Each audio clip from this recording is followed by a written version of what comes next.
Om Shanti.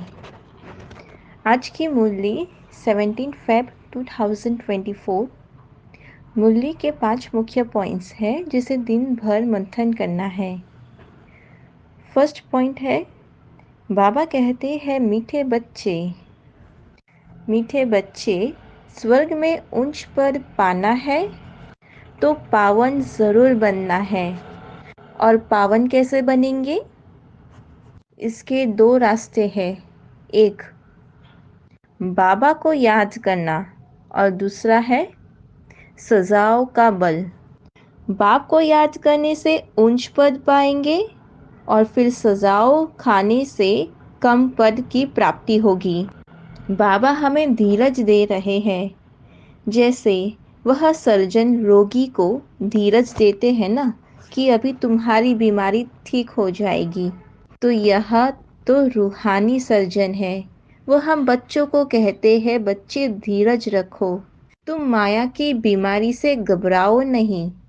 Surgeon दवा देते हैं तो यह बीमारियां सब बाहर निकलेंगी। बस हमको थोड़ा सा मेहनत करना है, क्योंकि अब सुख के दिन आए कि आए। लेकिन अगर याद नहीं करेंगे तो फिर 100 गुना पाप बन जाएगा। और फिर जब पाप आत्मा बनते हो तब फिर हम बाबा की निंदा कराते हैं। तो बाबा कहते हैं, मामेकम भव, मुझे याद करो। लेकिन अच्छे अच्छे बच्चे भी हार खा लेते हैं, तो फिर पाप कैसे कटेंगे? और ही भोगनी पड़ती है। पवित्र बनने बिगड़ तो वापस अपने घर शांति धाम तो जा नहीं सकते। तो बाबा कहते हैं फर्स्ट पॉइंट में कि बाबा रूहानी सर्जन है, तो बाबा को याद ज़रूर करना है। सेकंड पॉइंट है, बच्चों को याद नहीं ठहरती है क्योंकि माया है, 5 भूत है जो दुख देते हैं। याद नहीं ठहरती है तो फिर विकर्म कर लेते हैं। बाबा कहते हैं कि यह युग हिसाब किताब चुकतू करने का युग है। यह युग कल्याणकारी युग है। जितना हिसाब है उसको चुकतू करना है। बाबा जो सुकर्म करना सिखलाते हैं वो कैसे होगा? पहले तो पॉजिटिव बनकर अपनी बुद्धि को शुद्ध करना है। शुद्ध करके ज्ञान को अपने अंदर धारण करनी है। बाबा को याद करना है, तब जाके हम सुकर्म कर पाएंगे। बाबा कहते हैं, जिनको आगे कभी काम विकार नहीं सताता था उनको भी बीमारी इमर्ज हो जाती है। क्यों बीमारी इमर्ज होती है? क्योंकि ज्ञान सारी बीमारी को बाहर निकालता है। हमारे में जो भी अवगुण है उस योग अग्नि में वो मिट जाता है। अवगुण को बाहर निकालने के लिए वो उछल तो मारेगी। जिसका भी अंत होना है वो अति में तो जाएगा, तो अवगुण भी बाहर निकलेंगे, बीमारी सारी बाहर निकलेगी। भक्ति में सारी बीमारी को नहीं निकालती, भक्ति कभी बीमारी को नहीं निकालती, लेकिन ज्ञान और योग से ही सारी बीमारी निकल जाती है। तो यह है अशुद्ध विकारी दुनिया। 100% अशुद्धता है, 100% पतित है, फिर 100% पावन होना है, 100% भ्रष्टाचारी, 100% भ्रष्टाचारी से 100% पावन शिष्टाचारी दुनिया बननी है। बाबा कहते हैं, थर्ड पॉइंट है, बाबा कहते हैं, मैं तो तुम बच्चों को कभी कोई तकलीफ नहीं देता हूँ, सिर्फ कहता हूँ कि मुझे याद करो और इस आदि मध्य अंत सृष्टि चक्र को फिराओ। अपने 5 स्वरूप को याद करो। अगर वह स्मृति आएगी तब तुम्हारी वह जाकर स्थिति बनेगी। तो इस समय मनुष्य ही सब इविल बन गए हैं। स्थूल में तो कर्म भोग ही रहे हैं, लेकिन सूक्ष्म में भी भोग भोग रहे हैं।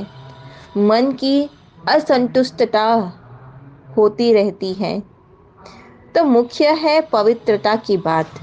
रावण को इविल कहेंगे। इस समय तो सारी दुनिया ही इविल है। इविल पतित को कहा जाता है। बाबा कहते हैं तुम स्वर्ग में तो जा रहे हो, लेकिन श्रेष्ठ पुरुषार्थ कर महाराजा बनने की मेहनत करो। बाप समझाते हैं कोई विकर्म ना करो, तब जाके तुम विकर्माजीत बनेंगे। लक्ष्मी नारायण है ना विकर्माजीत, वैसे ही तुम्हें भी ऐसा बनना है। फिर रावण राज्य में तो विकर्मी ही बन जाते हो। तब विकर्म संवत शुरू हो जाता है। बाप कहते हैं इसके लिए नष्ट मोहा बनो। 2500 वर्ष में पाप हुए हैं, तो इस 50-60 वर्ष में तुम स्वयं को सतो प्रधान बनाना है। बाप कहते हैं और संग तोड़, एक संग मुझसे जोड़ो तो इस योग अग्नि से तुम्हारे सारे पाप भस्म हो जाएंगे। कुसंग में जाकर अगर उनकी आदतें अपने अंदर हजम हो गई एक बार, तो वो अपने अंदर शक्ति आ जाएगी कि वो दोबारा कुकर्म करे, वो दोबारा विकर्म करे। तो क्यों फर्स्ट स्टेप बढ़ाए, क्यों गलत संग में जाए। बाबा कहते हैं सर्व संबंध तुम मुझसे जोड़ो तो कोई याद नहीं आएगा। आत्मा की जो प्लेट है ना, वो कभी घिसती नहीं है। क्यों? क्योंकि आत्मा अविनाशी है। उसमें जो पार्ट है वह भी अविनाशी है, तो ड्रामा भी अविनाशी है। 4th पॉइंट है, यह पुरुषोत्तम संगम युग है जहां मनुष्य उत्तम पुरुष बनते हैं। बाबा कहते हैं देवी गुण धारण करो, फिर भी आसुरी गुण क्यों? क्यों है आसुरी गुण? तो उसके लिए पहले बुद्धि को शुद्ध करो, पॉजिटिवनेस रहो, सारे दिनचर्या में पॉजिटिविटी हो। अगर नेगेटिविटी है तो उसको 3 बार कैंसल कैंसल कैंसल करके पॉजिटिविटी बनो, तब जाके हम श्रीमत को फॉलो कर सकेंगे। मनुष्य तो भगवान के लिए कह देते हैं कि आप ही पूज्य और आप ही पुजारी, गोया उनको भी नीचे ले आते हैं। तो ऐसे पाप करते करते हम क्या बन गए थे? महाविकारी। तो बाबा कहते हैं निश्चय करो, निश्चय बुद्धि हो कि हम तो विजयी है ही। जो निश्चय बुद्धि होता है वह तो विजयी हो ही जाता है। रावण पर विजय पाकर राम राज्य में आ जाते हैं। बाबा कहते हैं तुम सब सिताए अथवा भक्तिया हो, और फिर भक्ति का फल देने वाला है यह राम भगवान परमपिता परमात्मा। कहते हैं मैं आता हूँ फल देने। कौन सा फल लाते हैं? ज्ञान। अगर शास्त्र का ही ज्ञान सुनाते तो फिर मनुष्य और भगवान में क्या फर्क पड़ जाए?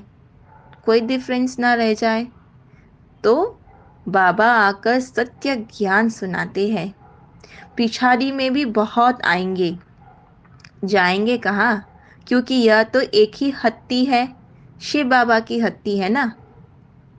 इधर ही सबका कल्याण होना है, सदगति होनी है, तो शिव बाबा है निराकार। 5th पॉइंट है, जब बुद्धि कहाँ भी उलझन में आती है तो समझ लो जरूर कोई ना कोई मेरापन है। जहाँ मेरा है ना, वहाँ बुद्धि का फेरा हुआ। गृहस्थी बनकर सोचने से गड़बड़ होती है, इसलिए बिल्कुल न्यारे और ट्रस्टी बन जाओ। गृहस्थी हूँ तो रिस्पॉन्सिबिलिटी बढ़ जाती है। बाबा कहते हैं न्यारे हो जाओ, सबसे न्यारे हो जाओ। और मैं तो मेहमान हूँ इस दुनिया की, इस देह की, इस वस्तु की, वैसे फील करो। तो ये मेरापन, मेरा नाम खराब होगा, मेरी ग्लानि होगी, यह सोचना ही उलझना है। फिर जितना सुलझाने की कोशिश करेंगे ना, उतना उलझते ही जाएंगे। इसलिए ट्रस्टी बन इन उलझनों से मुक्त हो जाओ, मेहमान समझो। भगवान के बच्चे कभी उलझनों में नहीं आ सकते। आ सकते हैं?